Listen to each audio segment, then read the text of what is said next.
I'm going to try and give a short guide today for University of Exeter students about the great online resources that are there for you to help support your study of English. And they are resources which are used not only at undergraduate level but by academic researchers. And they've really transformed or revolutionised the way we study and analyse literature. Some of the things we can access, some of the things we can do now are just unthinkable when we compare things to how they were 10 or even 20, 30 years ago.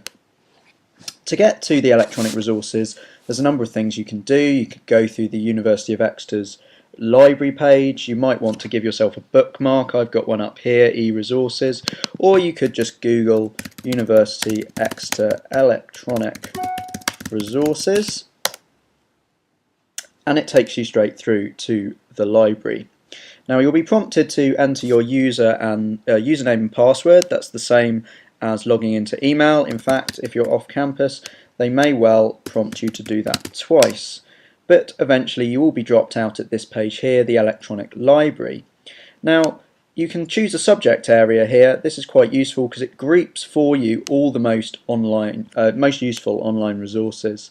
And I really would recommend having a look through some of the great stuff here. We've got something about American drama, British newspapers from 1600 to 1900, a huge database of English poetry, an immense amount of really valuable, cool stuff. But today I'm going to talk about three types of resources. One, e-journals, 2, archives, and 3, e-books. Now, first of all, online journal articles. Now these are a great resource to get secondary criticism, that is commentary on literary works. Now there are a number of online archives, things like JSTOR, Project Muse, and they are actually linked to directly in this list, but the university also has access to a kind of host or gateway resource. Here it is, Abesco eJournals, marked with a key because it's a key resource, and you can click through to that and it kind of links together all the different archives. It will eventually go through. Here we go. Now you might want to use this in two ways. One is you might just want to do some kind of keyword search. You might be studying Nabokov, for example, and be interested in, say, Lolita and narrative. So you can type in here Lolita narrative, it'll do a search for you and it will come through with some appropriate articles. So for example this one here, Lolita's take on history from the European Journal of English Studies, and you can quite simply click PDF full text and the article will appear on your computer. There we go. A little abstract there, well worth reading to see if you think the article's worth your time.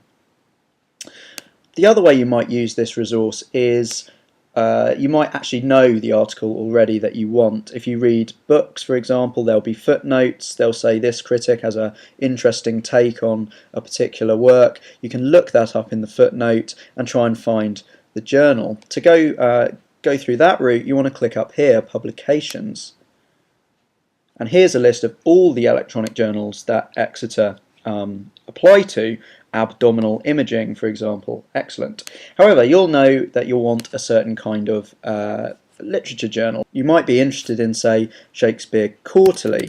So you type in Shakespeare Quarterly here in the browsing part of the website, and there it is, Shakespeare Quarterly. And you might know that the article is from, say, 2008, and it's actually from volume 59, issue 2. And you'll be able to find the article you're looking for. It might be this one here, the Wide and Universal Theatre, and then you're in a very similar situation to before in that you can click through to find the journal. This one's a little bit tricky because it's asking you to go to another archive. That's fine, just click on that, type in your username and password again, and eventually you will be delivered at the article of your choice. Here we are, Wide and Universal Theatre. It's actually a book review, this one. Download the PDF and there it is. It's actually downloading it. Here it is. It appears before me. So watch out for that. You may be asked to be pushed through to different archives, but you know, if you're computer literate, it should be fairly obvious what you want to do. So there we go, e-journals. You can either do a kind of keyword search or you can chase down the very particular issue of the journal you're looking for.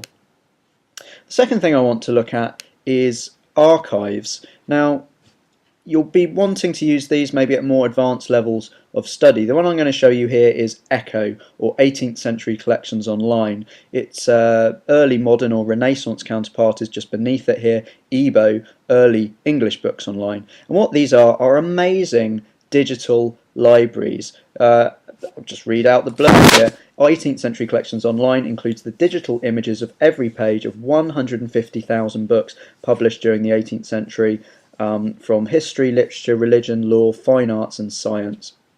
It's an incredible resource, so we'll go through to this. And it's like being an 18th century person and walking into a bookshop. Someone has gone through and digitized millions of pages, thousands and thousands of works, and you have them right in front of you on your computer, on your laptop. So for example, you might want to look at what the actual first edition of Lyrical Ballads looked like. Sometimes the searching is a little bit tricky. Why is Poems by George Dyer coming up? Who knows? But it's a fairly standard search engine, and you should be able to find, for example, down here, the Bristol 1798 edition of Lyrical Ballads with a few other poems. In fact, there are a number of different 1798 editions, so you can click on that, and again it appears, Lyrical Ballads with a few other poems, and you can read it page by page. That's the frontispiece, and we come to the table of contents with Rhyme of the Ancient Mariner first. You can look at, this is a fairly easy website to use. There's an table of contents which enables you to get through things quicker. You can get through to, say, the poem We Are Seven just by clicking on it. There it is, We Are Seven. And it's also possible to download things by clicking on this disk icon. Again, a bit like the eJournal archives, you can also do keyword searches. You might be interested in, for example, balloonomania, which was a cultural craze around the invention of the hot air balloon, and you'll end up with some very, very strange things when you do random searches like this. Here's some lectures on the natural and experimental philosophy considered in its present state of improvement. You can go through, here we go, page 5. British balloon which ascended from Tottenham Court Road the 23rd of March last with its constructor. That's a one-page thing. This is just a little flyer by the look of it. There we go. And it tells you a little about the aerostatic globe, which is the largest and most magnificent of any hitherto constructed. So you can find some incredibly obscure stuff that probably hasn't been read by anyone since the 18th century. And there are similar archives for certainly the Renaissance and the medieval period, and more so pushing into the 19th century and the modern period, and it just enables you to have a digital library at your fingertips. The great thing about ECHO is that everything is searchable. The very text, if you typed in different gauze, this text here would come up. It's fully searchable, so that's quite amazing. The final thing I want to talk about is ebooks. Now, I don't think actually going through the electronic library is the best way to get at them, although certain individual publishers, you can access their archives through, for example, Cambridge, I believe, are here.